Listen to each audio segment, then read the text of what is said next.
Good evening, and welcome to Bedtime Biographies, where history's most remarkable lives unfold in the gentle hours before sleep.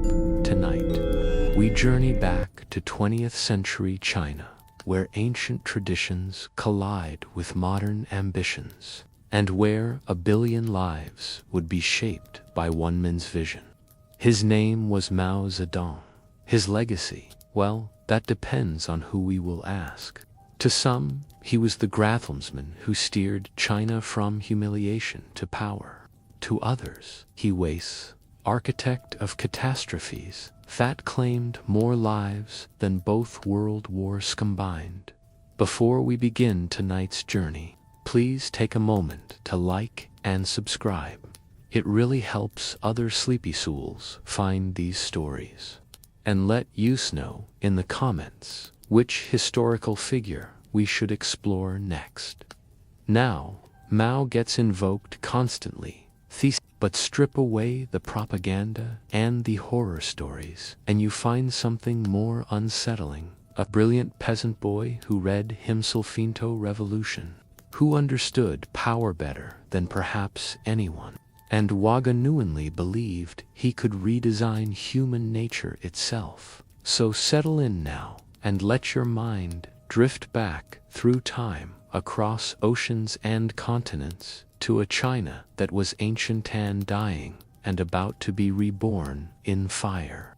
Let the day's concerns fade as we explore how one man's will could bend arc of history for better, and for worse, forever changing not just China but the very idea of what revolution could mean. This is the bedtime biography of Mao Zedong, Chapter 1, the fostered child of the Bodhi Cat TVA.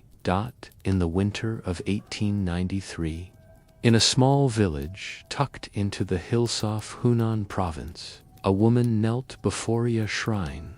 Her name was Wen Kaim. She'd already buried 2 sons. The grief had carved hollows beneath her eyes, left her nights sleepless with worry that the gods had forgotten her entirely. So she prayed to Guanyin, Thibaut-de-Katfa of compassion. Not just any prayer, but something more desperate, more binding. She asked the goddess Tabkum, her next child's foster mother, to wrap this baby in divine protection, to keep death from visiting her again. 3 days later, on December 26th, her 3rd son arrived, screaming into the world. She named him Zedong, Thedon of the East, though perhaps Sheshult have noticed how the winter wind rattled the windows that night, how even the midwife remarked on the child's unusual stubbornness, refusing to emerge until well past midnight. The boy would grow up in a house at war with itself. His father, Mao Yi Chang, was what you might call a self-made. He'd clawed his way from debt. Tobcum, a rich peasant, dealing grain with the ruthlessness of a man woe-tasted poverty, and found it bitter. Every grain of rice was counted. Every moment of idleness was punished with thebuk of his hand. Young Zedong learned the architecture offer before he could properly write his own name. His father was the ruling power, as he'd later call it. His mother, his younger brother, and himself formed what he termed the opposition. It sounds almost playful when you say it like that, but there was nothing playful about the welts on his back, the curses that rained down for reading by candlelight, the constant accusations of laziness and disrespect. Here's what shaped him. In that drafty farmhouse where the cooking smoke never quite cleared, he watched his gentle Buddhist mother submit again and again to his father's rage. He felt the sting of helplessness, that particular poison that enters the blood when your small and summian allergy is hurting someone you love, and made a decision that would echo through Chinese history. Submission was Rebellion was the only way to survive. By 13, he'd quit the local school rather than endure another beating from Thedekar. His father raged, of course. But Zedong had discovered something more powerful than his father's fists. Books hidden away at night.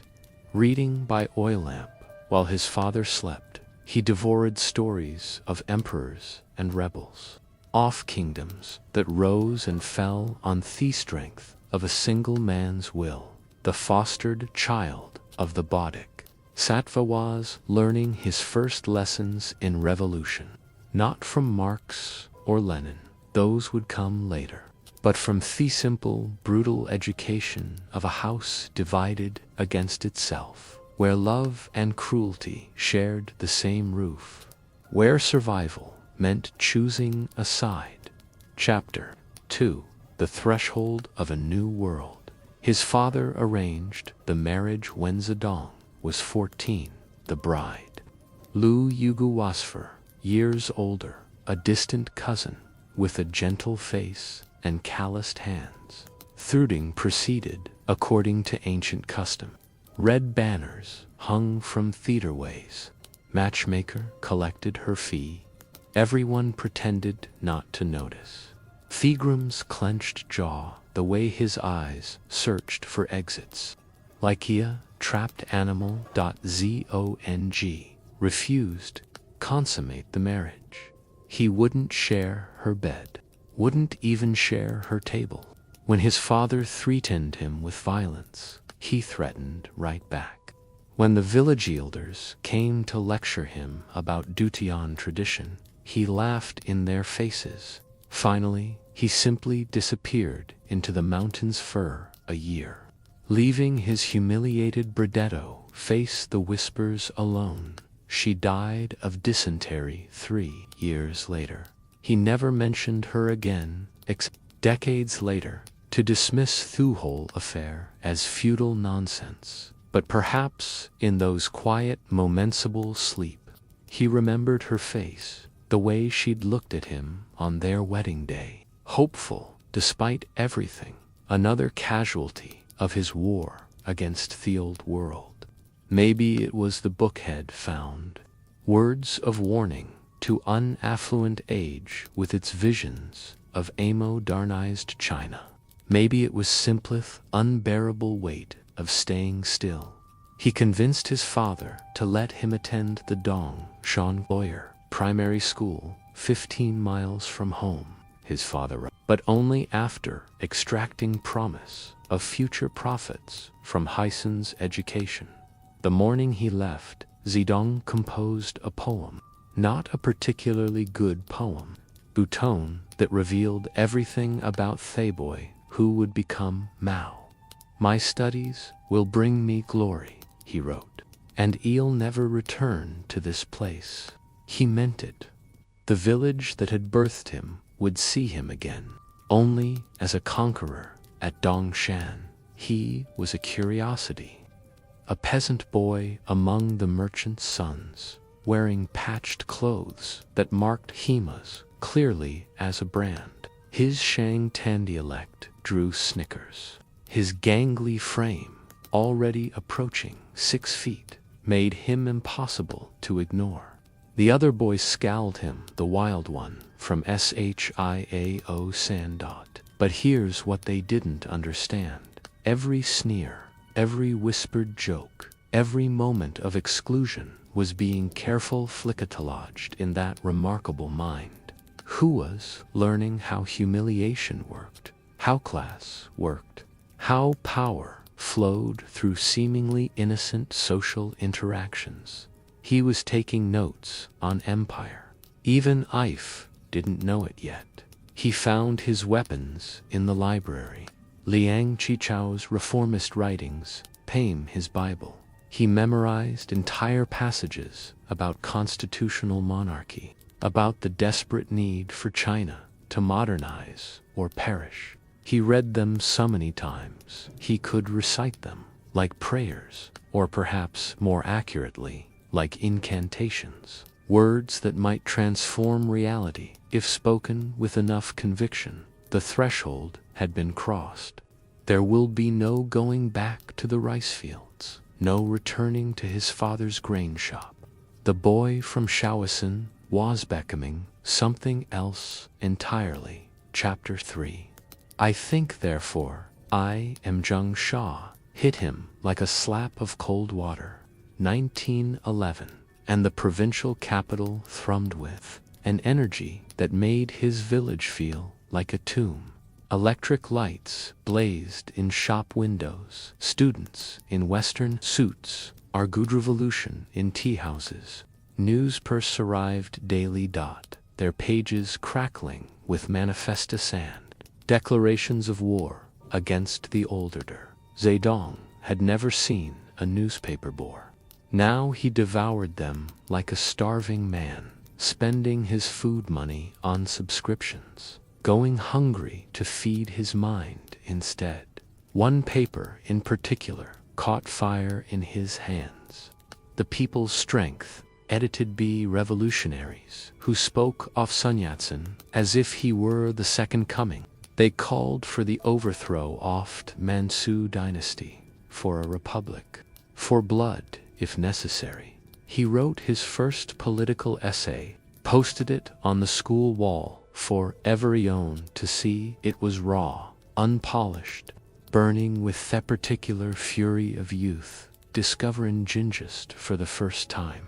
He cared for a new government with Sun Yat-sen as president, something that seemed a Buddhist, likely as his father embracing Buddha. But revolution was in the air, and young men were drunk on possibility. Then he cut off his queue, that long braid that every Chinese man wore, that symbol of submission to the Manchuver lords. He convinced his classmates to join him, and together they ambushed other students, forcibly liberating them from their pigtails with scissors and knives. The barbershop revolution they kept. His first taste of political violence, and how sweet it was. When the actual revolution came that October, he enlisted immediately, 6 months in the new army, where he learned to march and shoot and follow orders. More importantly, he learned he hated following orders. He spent most of his time reading in fabrics, hiring other soldiers to fetch his water while he studied political treatises. His fellow recruits thought them either lazy or mad, perhaps both. After his discharge, he drifted. Law school for a month, police school for a few weeks, business school for exactly 3 days before deciding commerce was beneath him. His father's letters grew increasingly furious, threatening to cut off funds. Zedong ignored them all. Instead, he disappeared into the Hunan Provincial Library. For 6 months, he became a ghost haunting the reading rooms. Arriving when they opened, leaving only when forced out at closing. He discovered a map of the world and stared at it for hours, amazed to find China was not in fact the center of everything. He read Adam Smith and Darwin, Rousseau and Mandela, consuming Western thought like a fever. Finally, almost by accident, he enrolled in the provincial first normal school taught. But it was here he met Professor Yang Changji, and everything changed again. Yang had studied in Japan and Scotland, bringing back dangerous ideas about will and power and the individual's right to remake the world. Yang introduced him to Friedrich Paulsen's A System of Ethics. In the margins, Zedong scrolled notes that would have horrified his Buddhist mother. I am responsible only to myself, he wrote. I am my own God. The foster child of the Bodhisattva found a new religion himself. Chapter 4. The Great Union of the Popular Masses. April 1918, Zedong gathered his closest friends in Asmal room overlooking the Shang River. Kaihan was there, brilliant and tubered, coughing between cigarettes. Xiao Yu, who'd walked across China with him the previous summer, begging meals from peasants to Privethi, could survive on nothing. A dozen authors, all young men, convinced they were a special, which is to say, all young men. They called themselves the Renovation Oft People's Studies Society. The name was deliberately bland, designed to slippest suspicious authorities. Their stated goal was equally harmless: to form academic studies, to improve character, to ameliorate the kind of thing that Maddie officials yawn and look elsewhere, but in private. After the tea grew coldened, the night pressed against the windows. They talked about transforming the world. Not just China, the entire world, the audacity of it. Fes provincial boys, in their threadbare robes, planning global revolution by candlelight. Yet stranger things had happened.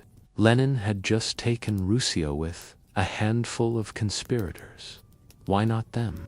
The May 4th movement exploded like a bomb.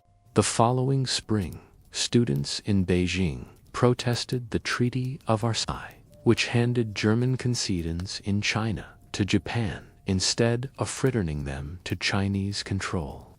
The protest spread like wildfire. Changsha caught flame within days. Zedong threw himself into organizing. Heffended the Hunan Students' Association, coordinating strikes and demonstrations. But his real weapon was the pen. Hebekin, editor of the Shang River Review, writing most of the content himself under various pseudonyms, arguing with himself in print, creating the illusion of a movement where there was mostly just one angry young man with too much energy. His masterpiece came that summer, The Great Union of the Popular Masses. Fatal sounds grander than it was a pamphlet, really. Written in a fever rush between teaching classes and organizing protests, but it caught something in the air. That meant, when everything seemed possible, he'd been reading Kripke, the Russian anarchist prince who preached mutual aid over The influence showed effeasance, workers, students, women, everyone who'd been stepped on. If they all joined together and simply roared, the old world would crumble. No blood necessary, just voices, millions of voices crying out as one. It was hopelessly naive, of course. Within months, warlords would shut down this journal, and he'd flee Chang'e with Apris on his head. But the article spread across China anyway, reprinted in radical journals from Shanghai to Guangzhou. For the first time, the name Mao Zedong meant something beyond Hunan province. Strange to think he still believed in bloodless revolution then. That he thought the old world would simply step aside if asked loudly enough. The boy Wode fought his father with his fists, who'd forced haircuts at knife point. Somehow imagined that bigger battle-schooled be won with words alone. But perhaps that's how it always begins, with hope. Before the hope calcificino, something harder, something that knows exactly what price must be paid and is willing to pay it. The bloodless revolution would last exactly as long as it took for the first blood to spill. Chapter 5. The Path to Communism. August 1918, and Beijing swallowed him whole. $8 a month as a library assistant at Peking University. Barely enough for a room in a boarding house where 6 other students slept on the same kang. They took turns staying awake, keeping the cold fire burning through the froze night. Bedbugs feasted. Everyone scratched. Nobody complained. His boss was Li Tao, the head librarian who kept Marx and Kropotkin behind volumes of Confucius. Li had a round face and a gentle manner that concealed revolutionary dreams. He spoke of the Bolsheviks like others spoke of ancestors, with reverence and intimate knowledge. The future, he told Zhang, would belong to the red flag, the university. Intellektualsicht, the shabby assistant from Hunan, when he tried to ask questions after lectures, professors looked through him like glass. His southern accent marked him as provincial. His patched clothes marked him as poor. He was furniture that filed books, nothing more. But Chen Duxian noticed him, the dean of letters, founder of New Youth magazine, the most dangerous mind in China. Chen had a weakness for angry young men who read too much. They'd sit in his office, smoking through his Turkish cigarettes while dissecting Marx's Capital. Chen's interpretations lit fires in Zhang's mind. Here was the science. They explained everything. Why his father could tyrannize his mother. Why peasants starved while landlords grew fat. Why the world felt broken. Then there was Yang Kaiwi, Professor Yang's daughter, 17 years old, with almond like a razor and eyes that saw straight through him.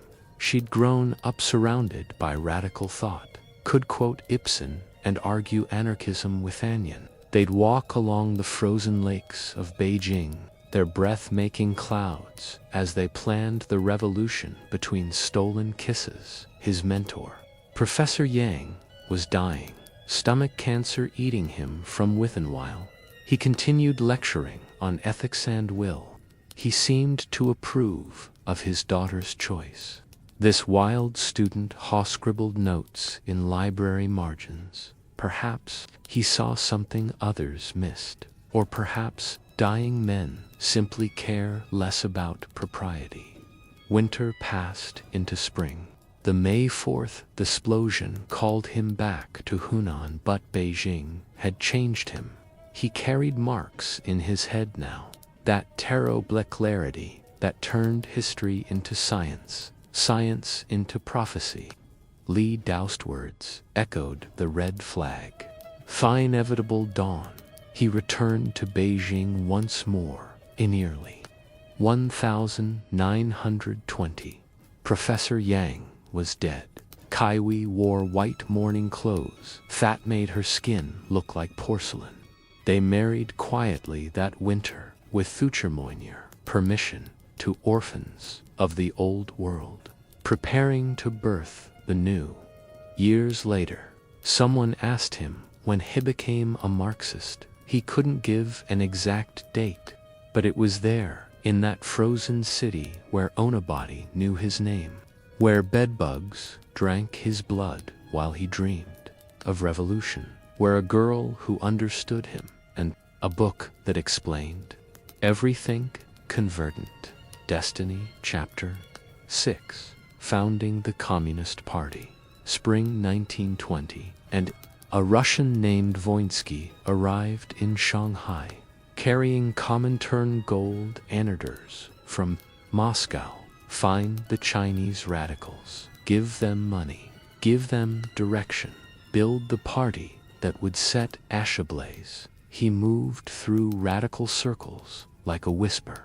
This gray man, with his careful Mandarin and briefcase full of rubles, Shendukyo, met him first. By August, Chen had gathered his disciples in a Shanghai girls' school, empty for summer break. They founded the first communist cell while cicadas screamed in the plane trees outside. The revolution would begin in a classroom that smelled aftershock and teenage perfume. Back in Chengdu, Zidong received build a cell in Hunan. Find the reliable ones. He already knew how they were. His renovation of the People's Study Society became something harder, sharper. No more vague talk of familiarating customs. They studied Lenin. learned to speak of proletariandictors without flinching. He ran a bookstore as cover, selling anarchist pamphlets and romance novel side by side. The local warlord spies bought their penny dreadfuls there, never noticing the back room where young men read State and Revolution by candlelight, hiding in plain sight that old magician's trick. July 23, 1921. Zedonghan Tishuan took the train to Shanghai third class, sleeping upright among farmers and their chickens. 12 UTHA delegates converged from across China. Together, they represented all 53 men. The Chinese Communist Party, fit the entire revolution in a single rail car. They met in the French concession in a girls' school. Again, someone had a sense of humor. Or, perhaps, revolutions will begin in borrowed spaces in the cracks between what is and what might be. Marrying the Dutch comment agent chain-smoked while explaining Moscow's line. Unite with Sun Yat-sen's nationalists, infiltrate, influence. Wait, on the fifth night, a stranger entered, claiming to be looking for someone. Wrong address. He apologized back, but Mering knew the smell of a Paulus spy. They scattered within, reconvening days later on a pleasure boat on South Lake, pretending to be tourists while founding a party that would rule 1 billion people.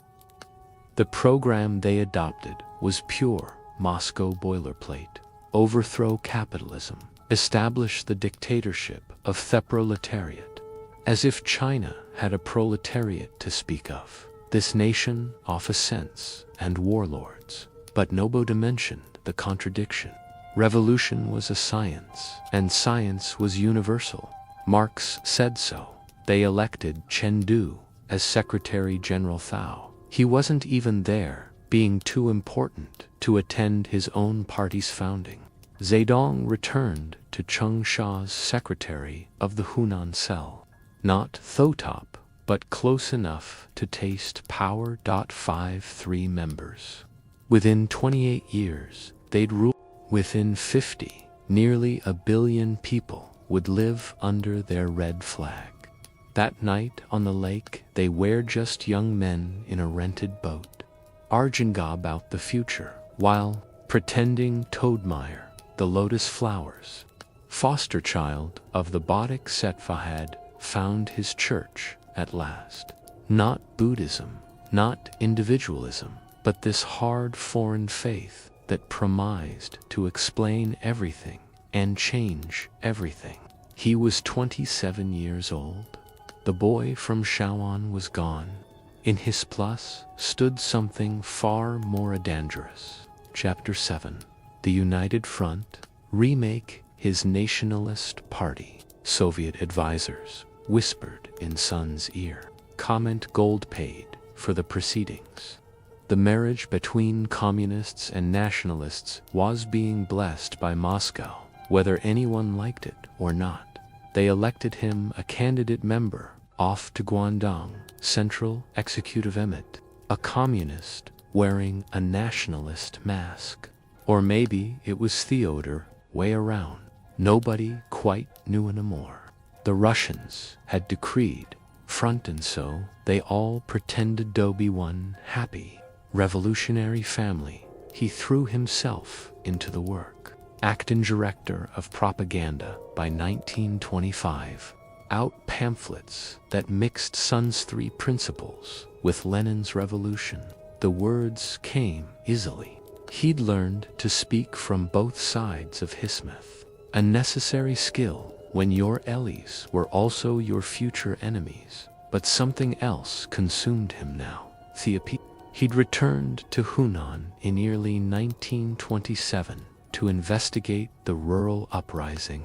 With found intoxicated him more than anything.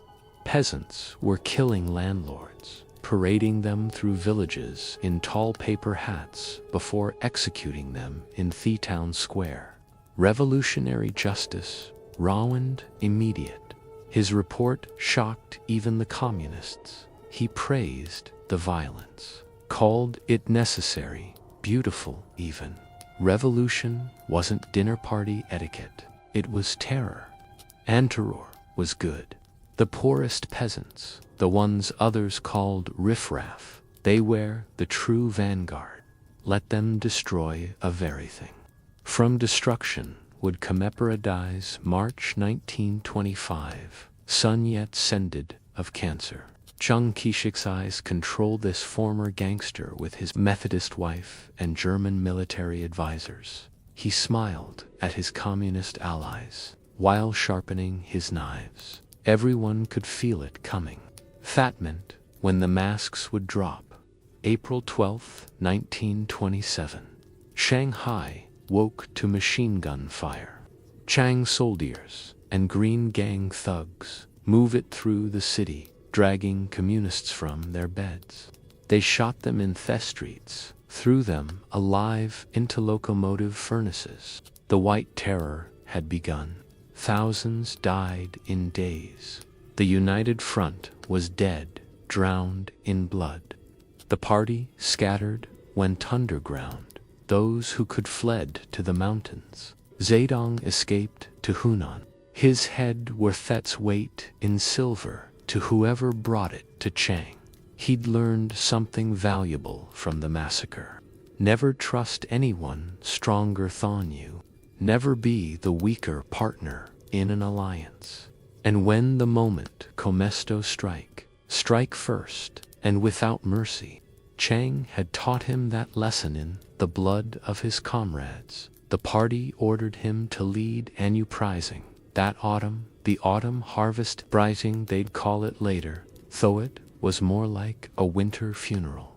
His ragtag army of peasants and deserters was crushed within weeks.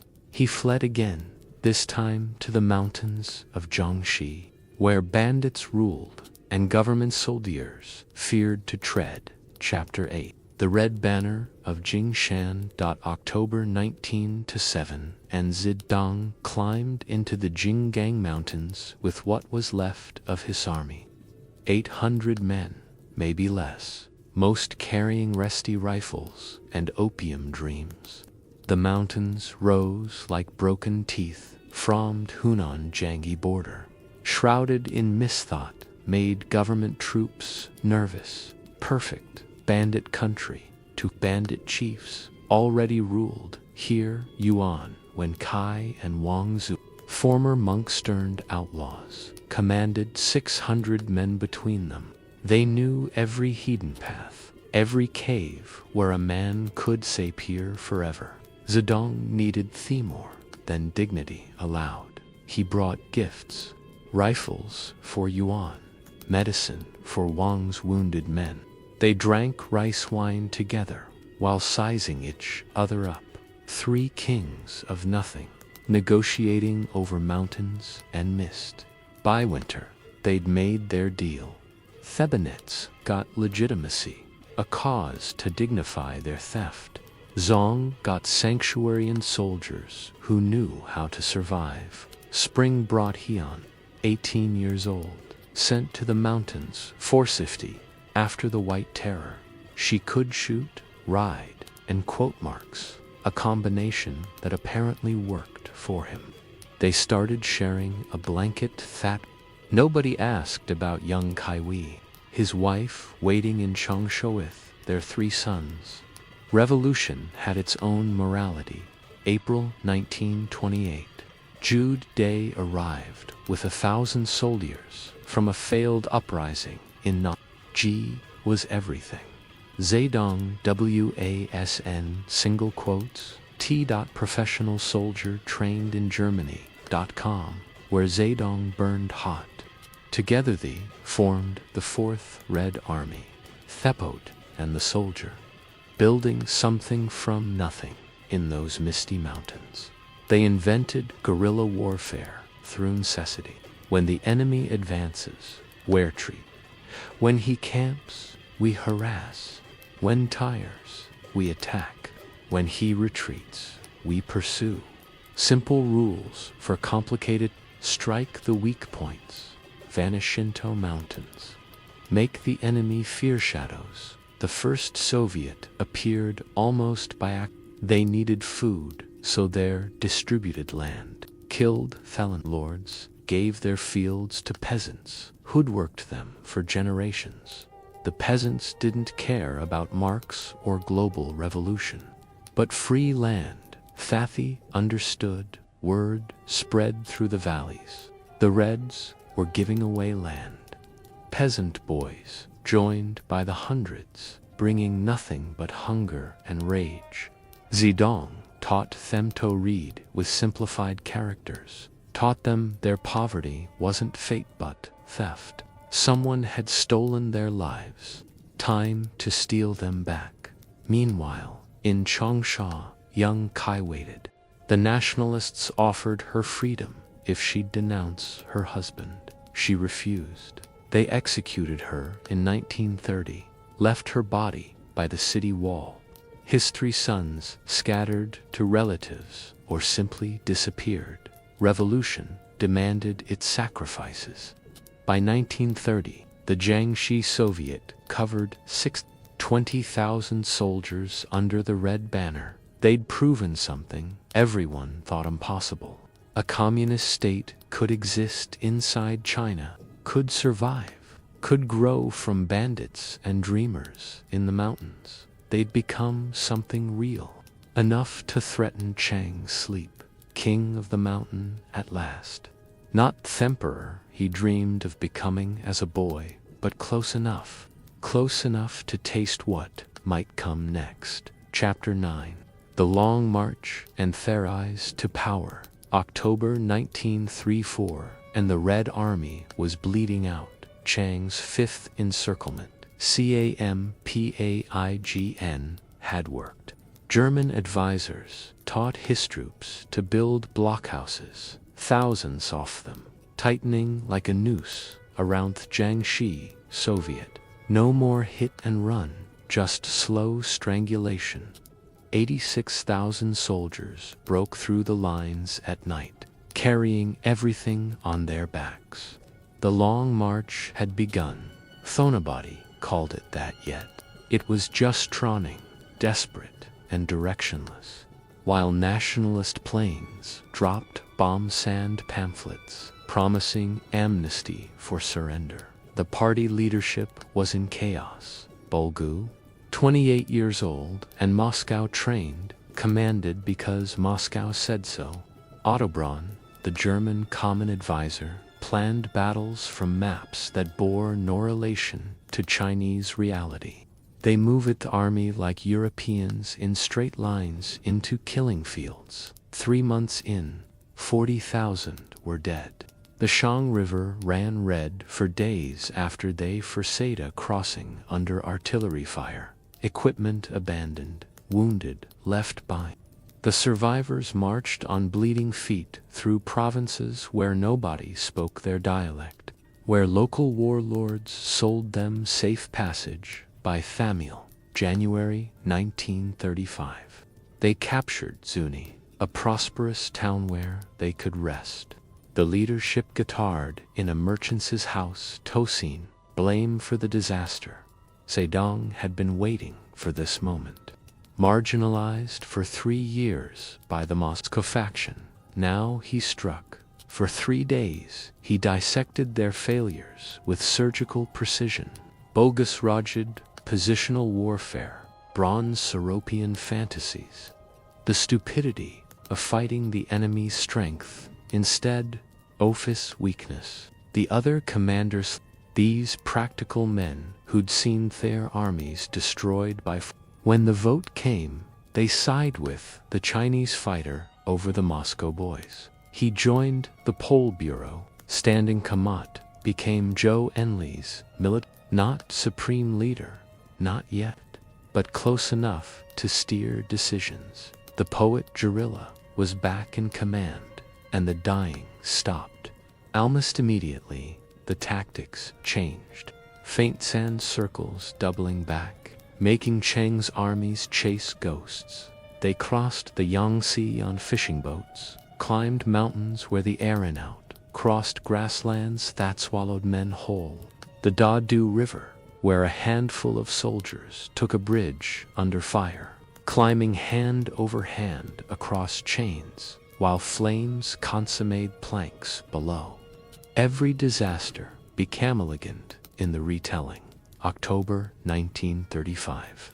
1 year after starting, 5,000 survivors reached northern Shaanxi. They'd walked 6,000 miles through 12 provinces, fought 15 major battles, crossed 18 mountain ranges.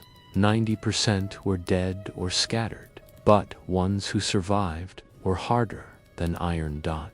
In the caves of Yan, they rebuilt. This time Zhang held the power. The long march had made him, not through Moscow's blessing, but through Chinese blood and Chinese suffering. The intellectuals who doubted him were dead or discredited. What remained was his vision, his will, his party. The foster child of the Bodikot Vode, become what he'd always imagined, not through books or theories, but through the oldest path to power, survival, when others died. He was 42 years old, and he'd just begun.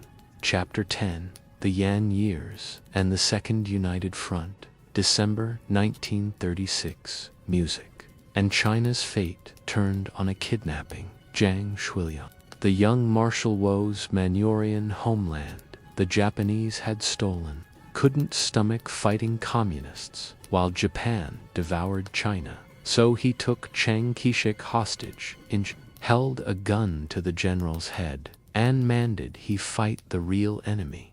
Stalin sent urgent telegrams from Moscow. Don't kill Chiang. Need him alive to fight Japan, to bleed the Japanese army before it turns north toward Russia. Zhang wanted Chiang dead, but Moscow held the purse strings. Sothi negotiated. Chiang walked free, and the Second United Front was born. Communists and nationalists would fight Japan together. Supposedly, the war gave Zedong what he needed most, time. While Chiang's armies bled, fighting Japanese regulars, the communists grew in the shadows. They fought too, guerrilla actions behind Japanese lines, but carefully preserving strength for the real war. Everyone knew us coming. Yan'an became their capital, a city of caves carved into yellow cliffs. Foreign journalists arrived, charmed by the Spartan democracy they thought they saw. Edgar Snow wrote Red Star over China, turning Zedong into a global figure. Theromantic, revolutionarying poetry in his cave while building a new world. What Snow didn't see was the rectification campaign 1942, and Zedong decided the party needed purifying. Intellectuals who questioned them found themselves in struggle sessions, confessing imaginary crime suntal. Wang Shiwai, a writer who criticized party privilege, disappeared into a ravine with "Make them confess, make them grateful for a make them love their torture, break the mind, rebuild it in your image." The foster child had learned his father's lessons. After all, terror worked, if properly applied. He wrote constantly during these years of protracted war on new democracy, building the theoretical framework for Chinese communism, which looked nothing like Russian communism, but wore its mask. The peasants were the sea, thermy fish swimming through them. Revolution came from the countryside, not factories. Marx with kinesecaractistis, though Marx wouldn't have recognized his own ideas. His personal life grew complicated. His vision, pregnant again, broken by long march, grew difficult. She threw a bowl at him during dinner with Agnes Smimedley, the American journalist, to gazed at him with worshipful eyes. He, Season, was sent to Moscow for Medik Eltriotand. She'd never returned. as his wife. Her replacement arrived from Shanghai, an actress with a dubious past and ambitious eyes. The party leader saped the match, but Zhang didn't ask permission anymore. They married in 1938, his fourth wife, if you counted them all, which nobody did by 1945, when Japan surrendered. The communists controlled base areas with 90 million people, 1 million soldiers under arms, ready for the final struggle. The war against Japan was over. The war for China could finally begin. Chapter 11. The Civil War and the Visito, the Red Mecca, August 1945, and 2 atomic flashes ended the Japanese Empire. Chiang and Zedong circled each other like fighters who'd been waiting too long for this moment. The Americans flew Zhang to Chongqing for peace talks. He smiled for photographers, toasted peace with Chiang, then flew back to Yan'an to plan war. The fighting started before the toasts dried. Manchuria first, where Soviet troops had conveniently left Japanese weapons for the communists to find 700,000 rifles, 14,000 machine guns, enough to arm peasants who'd been sharpening farm tools into spears. Chiang had everything on paper. 4 million troops, American weapons, control of every major city. The communists had 800,000 soldiers and countryside that went dark after sunset. It should have been no contest paper. Warriors usually win paper wars, but Zedong understood something. Chiang didn't. Cities were traps. Let the nationalists gories them, feed them, defend them. Meanwhile, the People's Liberation Army moved through rural China like water, surrounding cities, cutting supply lines, making each garrison a prison of its own making. The nationalist armies rotted from within. Corrupt officers sold weapons to the enemy, conscripted by divisions, switching sides for a bowl of rice and land reform promises. By 1948, Chiang's advantage had evaporated. Then Beijing, then the Yangtze. October 1st, 1949, Zedong stood atop Tiananmen Gate, the spot where emperors had proclaimed their mandates. His Hunan accent rang through loudspeakers across the square. The People's Republic of China was born. The peasant boy had conquered an empire. 2 months later, he boarded a train for Moscow. His first time leaving Chinagoin to meet Stalin, the Red God himself. The journey took 10 days through Siberian winter. He practiced Russian phrases, rehearsed conversations, prepared to meet his equal. Stalin kept him waiting, put him in a dacer outside Moscow like a prerogative, made him beg for meetings. When they finally met, Stalin treated him like a provincial administrator, not the leader of 600 million people. Every slight was calculated, every humiliation precise. The negotiations dragged through winter.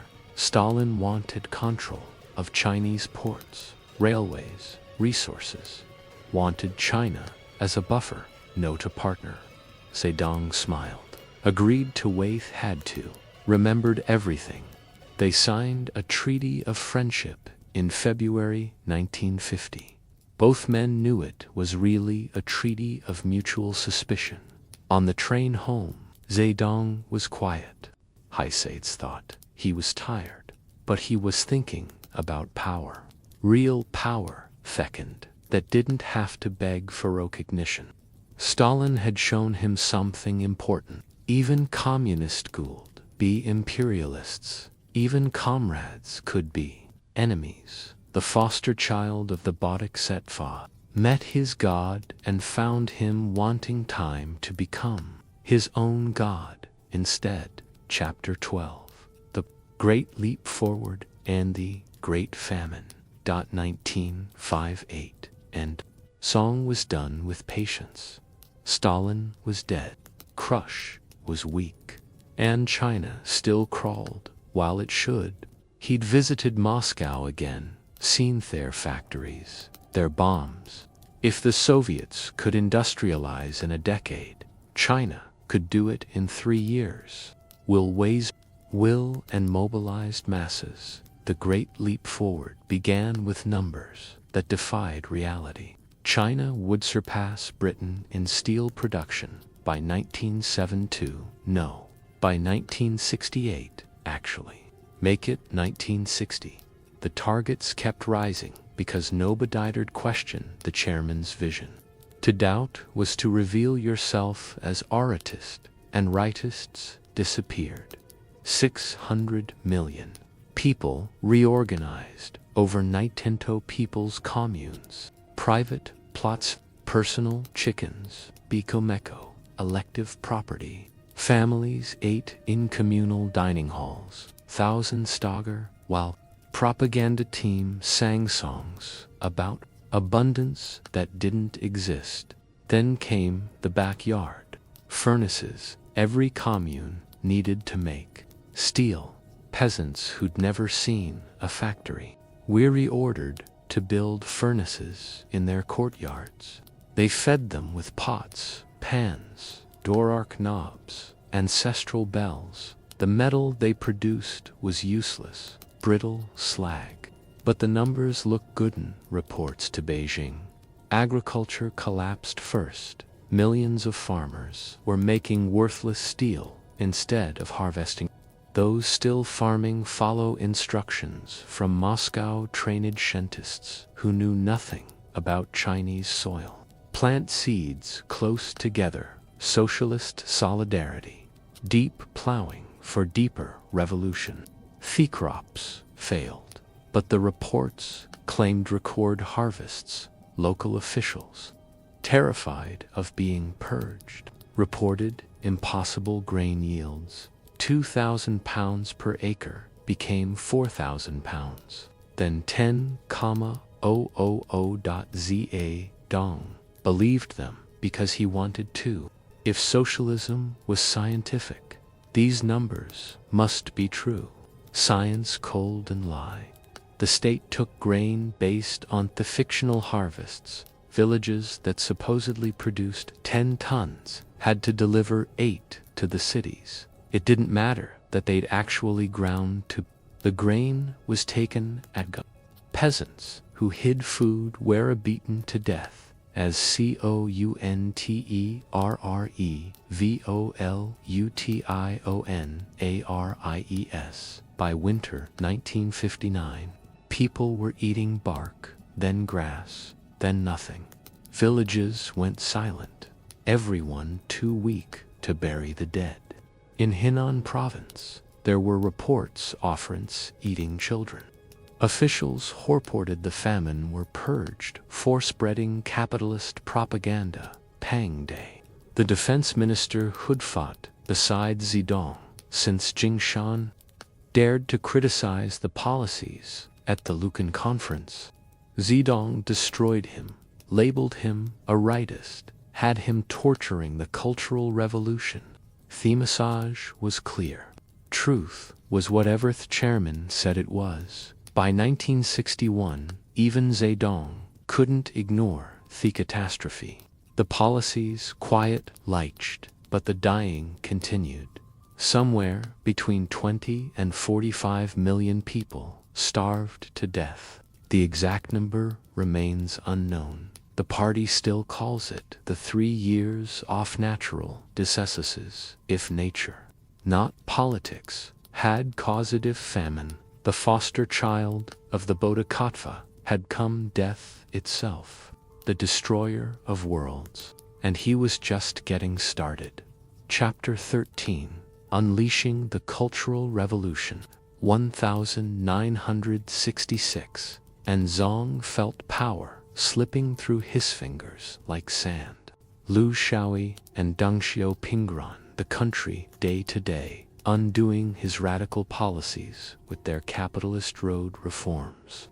They smiled at him, called him chairman, then ignored his. He was becoming what he feared most, a figurehead, a living monument to someone he used to be. He told Edgar Snow the truth that winter.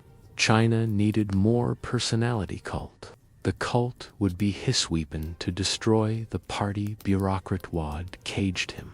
If the party wouldn't Toby, he'd go around them straight tough youth who'd grown up singing his name. May 16th, the Cultural Revolution, begun with a circular from Beijing bourgeois elements, had infiltrated Theperty. They must be swept away. But their signal came when his wife, Zhang Qing, attacked a historical playabout, an honest official dismissed by a corrupt emperor. Everyone understood Theplay was about Peng Dai, the emperor's Zong, and criticizing Zong was now a capital crime. He wrote his own big character poster that July bombard the headquarters. 3 words that gave Tiananmen to destroy their world. The Red Guards were born. Middle school students with red armbands and little-eared books, drunk on power no teenager should possess. August 18th, he stood at Tiano, reviewing 1,000,000 Red Guards. A teenage girl pinned a red armband on his sleeve. He asked her name. Song Binbin, meaning gentle and courteous. He smiled. Be violent, he told her. She changed her name to Sunhua. Be violent became her identity. The violence came immediately. Teachers beaten to death with belt buckles. Intellectuals forced to kneel on while confessing imaginary crimes. The jet plane position. Arms wrenched behind backs until cylinders dislocated. Old women with bourgeois hairstyles, their heads shaved with broken glass. Liu Shaohui, once Zedong's chosen successor, was charred in his own home. His children forced to denounce him. He died naked on a concrete floor, his white hair 2 feet long. Denied medicine for diabetes while his screams echoed through Theperson. Deng Xiaoying's son was thrown from a 4th-floor window, paralyzed it for life. The Red Guards turned on each other by 1967, different factions claiming to be more revolutionary, fighting with machine guns in Guangxi. They literally ate class enemies, cutting out livers and hearts in public feasts to prove their revolution effer. Ancient temples burned, libraries destroyed, the cemetery of Confucius his corpse dug up and hung from a tree. 5,000 years of Chinese civilization, Feto, bonfires by children who thought they were building paradise. By 1968, even Zedong realized the chaos had toned. He sent the Red Guards to countryside for re-education. Millions of urban youth exiled to villages, their revolution over their futures destroyed. They'd served their purpose. The foster child had become Saturn, devouring his own children. Chapter 14, The Final Years of the Red Emperor. September 1971, and Linbo's plane crashed in Mongolia, carrying Zedong's chosen successor and alleged assassin into the desert sand. Project 571. They'd called the plot 571, sounded like armed uprising in Mandarin. Even coups needed wordplay. The official story kept changing. Lin tried to flee to the Soviet Union. No, he was defecting. Actually, he'd planned to bomb Zhongstrain. The truth hardly mattered. What mattered was that Zhong's close comrade, the man who'd compiled his little red book, had betrayed him. Orban betrayed. Nobody knew anymore. The crash broke something in Zedong. Hinged overnight, stopped reading documents, spent days in bed, staring at. His body was failing. Congestive heart failure made his legs lell like balloons. Lou Gehrig's disease slowly paralyzed his throat. The god was becoming mortal. February 1972, Nixon arrived in Beijing, then a communist crusader, shaking hands with the great helmsman while snow fell in the forbidden city. Zedong could barely stand, but he managed 3 hours, affable sparring, joking about nuclear war while the world held its breath. The meeting was pure calculation. America needed exit from Vietnam. China needed protection from Soviet missiles. Two enemies embracing because they feared a third enemy more. Kissing gurgled it, realpolitik. Zedong called Ida Singh Barbarinsto, control barbarians, an ancient Chinese strategy. His wife, Jiang Qing, grew bolder as he weakened. She ran Thigong of 4, controlling propaganda, persecuting enemies, preparing Toinharit, his throne. She'd perform revolutionary operas for him while head rolled, unable to speak, blinking once for yes, twice for no. Zhang Yuang, his final mistress, becoming his voice. A train attendant, hedonist, years earlier, now the only person who could understand his garbled speech. She'd lean close to his lips, translate his mumbles into orders that could destroy millions. The empire ruled through a young woman's ears. 1976 arrived with omens. Zhou Enlai died in January. Jude in July. The old revolutionaries disappearing like lights going out. An earthquake trod Tongan, killing hundreds of thousands. Traditional Chinese believed natural disasters meant heaven had withdrawn its mandate. September 8th, he fell into a coma. High organs shut down one by one, while Thigong of 4 and the moderates plotted in adjacent rooms. At 10 minutes past midnight on September 9th, the doctor had to check 3 times. Nobody could believe the immortal Sherman was actually dead. They preserved him like Lenin, pumping him full of formaldehyde, displaying him in a crystal coffin in Tiananmen Square. Millions filed past, weeping for the man who traumatized them, unable to separate their grief from their relief. The foster child of the Bodhisattva returned to his foster mother at last. But instead of compassion, he brought China through every hell heckled imagine. And some, he COULDN, single quotes. Chapter 15. A complicated legend. The party waited exactly 1 month. October 6, 1976, and Guang had the gang of 4 arrested. Junking screamed about betrayal as they dragged her away.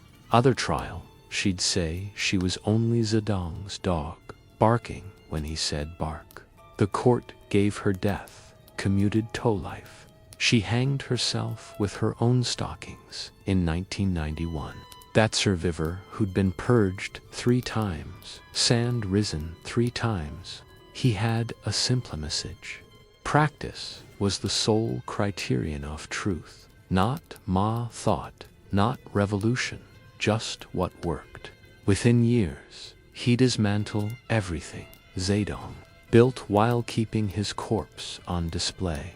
The official verdict came in 1,981.70% correct, 30% wrong. A mathematical foral for a man who'd caused between 40 and 80 million deaths.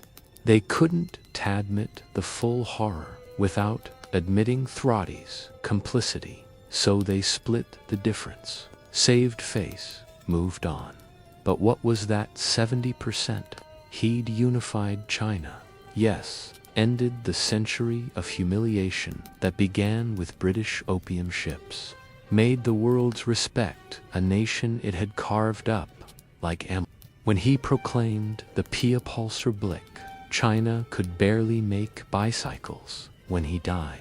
It had hydrogen bombs and satellites. He gave women legal equality, ended arranged marriages. Literacy went from 20% to 65%. Life expectancy doubled despite thefamines.